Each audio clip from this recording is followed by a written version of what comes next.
keen focus on the Gen Z protests that were held in June. How many cases related to the Gen Z protests are you currently investigating as IPOA, and how many have you recommended for prosecution so far? Thank you, Rogers. We are investigating 59 cases of deaths as per today, and we have forwarded many files to ODPP. Currently, we have only 2 cases that are ongoing before courts of law. ODPP is still reviewing a further 3, and then ODPP also recommended to us that we close 3, and we closed 1 internally. The rest, 50 cases are still actively being investigated, and hoping that soon and very soon they'll be out and processed through the normal process as it goes to ODPP. All right. I mean, you have been publicly urging victims of the Gen Z protests to come forward with evidence. Do you think it's fair to shift the responsibilities onto families who have already been traumatized? I mean, talk to us about the rationale behind that. Yeah, thank you, Ashley. The reason why the Independent Policing Oversight Authority has been calling on the victims to come forward is for purposes of speaking to them and, of course, collecting any evidence that will help us to be able to conclude the investigations. The ODPP requires that before a file is forwarded to it, it must have the necessary evidence. And the reason why the authority is calling for that evidence is to ensure that the files that we prepare has made the threshold and has all the evidence to be able to prosecute a matter before court. More often than not, I think many people do not understand that we require evidence to be able to prosecute a case. And that is the reason why we are really calling and urging the public that in the event that something happens to you, there is misconduct conducted on you by any police officer, come forward, bring the evidence, it will be processed accordingly, and the matter, once it's forwarded to ODPP, will have all the required evidence that meets the threshold. All right, what more evidence, considering we saw clips on social media, the media equally highlighted some of these cases, so what more evidence are you seeking to get?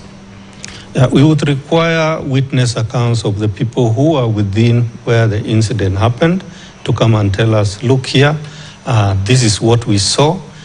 We will require those who actually captured the clips or recorded video of the events that were happening at that time, and so that the same can be processed according to the law. In most cases, you find that, yes, we see what is in the video clips circulating on social media. We appreciate. However, we would really want the makers of those clips to come forward to us and give us that information so that it is now meeting the threshold that is acceptable as evidence in a court of law. All right, just put yourself in the shoes of the Gen Z protesters. Looking at what happened and what transpired during those days of protest, majority were being, dispersed due to tear gas. Let's not forget about what has been happening. You come forward and then next thing you're abducted, So how do you expect these young people to react to that? How sure are they that their safety is going to be adhered to, or they're going to be protected? Yeah, thank you, Ashley. The reason why we are calling for the witnesses to come forward, the victims, is that they will give us evidence. Now, we have structures and we have the ability, and also to speak to even the Witness Protection Agency to be able to protect the witnesses. So anything that comes to the authority is confidential, it is kept, and if the witness says that, look here, I require to be provided with witness protection, then that one shall be granted accordingly with the help of WPA. So does that mean a non-cooperating witness means that that case is as good as dead? Or are there other factors that you look into in the case where you don't have a cooperating witness, where the police officers are perhaps not going with the orders from IPOA? Yes, where we require a case to proceed to conclusion, to court, we require evidence. But generally, looking at the whole scenario and how it happened, then we will just look at it from a human rights perspective. And this is where we invoke now the services of the Kenya National Commission on Human Rights to come and investigate that case from a human rights perspective, which does not require a lot of information, and for that matter, that case will not be processed through a court of law in the manner that is in a criminal investigation. Okay, now you've been vocal about wanting forensic services stripped from the DCI and placed under the independent entity. Well, what specific failings have you observed at the DCI lab, and what impact does it usually have on IPOA's investigations? Yes, allow me first of all to say this with regard to the recommendations that we have an independent national forensic laboratory. The practice of forensic science is purely scientific. It's just good science. It is not law enforcement. The reason why the authority, including others, are recommending that the forensic lab ought to be independent is for it to be independent when it comes to decision making, and also to enhance its capacity to be able to carry out a holistic forensic investigations which ordinarily cannot be questioned. The issue here is on bias, the issue here is on independence, and it will be good that because this is just a practice of good science, then forensics it would be better if the same forensic practices are carried out under a national forensic lab. But this does not mean that the National Police Service cannot independently run its own laboratories.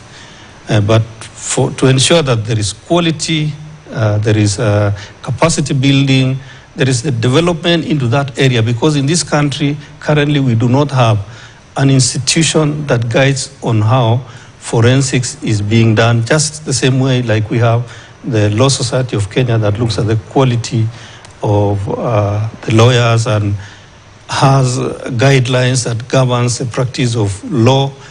Likewise, forensic science needs to go in that line. Okay. Even as, talk about the independent forensic unit and how it improves accountability and case outcomes, if there are any, maybe you can elaborate on them. But I want you to just go back to the issue of investigations. Can IPOA independently gather evidence where none is gathered? Yes. IPOA can independently gather evidence. So in the case of the Gen Z protest, have you been able to gather evidence independently? Yes, correct. And that is why we already have matters that are pending at ODPP. We have matters that are already before court. And we have many that are now being investigated. So it's a process of gathering evidence, looking for witnesses, and looking for more information to ensure that we resolve all the Gen Z cases. Now, IPOA can only recommend actions but lacks that direct enforcement power.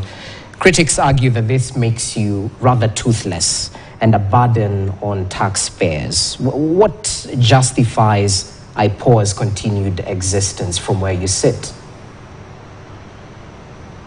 Thank you so much for that question. Since inception, so to speak, IPOA has been able to receive over 30,000 complaints. At that level within the authority, it has been able to resolve around 12,000 complaints. Now, the cases that remained and forwarded to investigations are around 10,000. And then on the same note, it has been able to resolve 5,655 investigations. We have, as per today, we have 234 cases that are ongoing before court. Since IPOA was established, 104 cases have been concluded in a court of law. It may not be good news, but I would say that as per today, 33 police officers are now serving behind bars, courtesy of IPOA investigations. So it is not toothless. It is working to ensure that the National Police Service is accountable to the citizens of Kenya in whatever they do as per the Constitution, by ensuring that it does other things. Apart from that, investigations, IPOA is also carrying out monitoring activities, monitoring police operations, inspecting police premises, inspecting police documents. All that is geared to ensuring that the police officers are accountable. Now, Rogers and Ashley, we look back, let's say, at 10 years. What used to happen then? Okay. And you would find that every day news would be awash with officers having gunned down either suspects of robbery or other victims. It is not the case today. Why is it not the case today? It shows you that IPOA has had impact. It works day in, day out. There are very few deaths currently being experienced. The only emerging challenges is coming when it comes to now handling of riots, which now, this is an emerging issue, and IPOA is currently trying to see how well it is going to address that issue. So do you face pushback from police officers? Are they always cooperating with IPOA, briefly, as we conclude? And what happens in cases where they are not? Not 100%. There are delays here and there. Okay. And of course, no man would want to be made accountable every now and then. But from where I sit and from where the authority sits, we see that there is a level of soberness that is coming. People now accepting that change. They now believe that, yes, oversight, civilian oversight is better. Okay. It makes them more accountable. Right. Even before they engage in any misconduct, then they are very careful and would want to operate within the law. Okay, well noted. I wish we had more time. We definitely canvass a myriad of challenges that are facing the enforcement of accountability within the National Police Service. But as Lagat has mentioned, IPOA is definitely pulling its weight in ensuring accountability within the police service is effected. And he's just broken down the number of cases that they've been able to forward and have been prosecuted in the courts of law. And perhaps that's why they're equally looking at changing the National Police Service Act in order to hold high-ranking officers accountable on criminal offenses committed by their juniors. Emmanuel Lagat, he is the Director of Investigations at IPOA and Forensic Services. Asante sana for your time. We definitely appreciate your input. Stay tuned. We'll be talking to P.S. Omolo a little bit later on, but let's take that short break. Coming up in the world of business.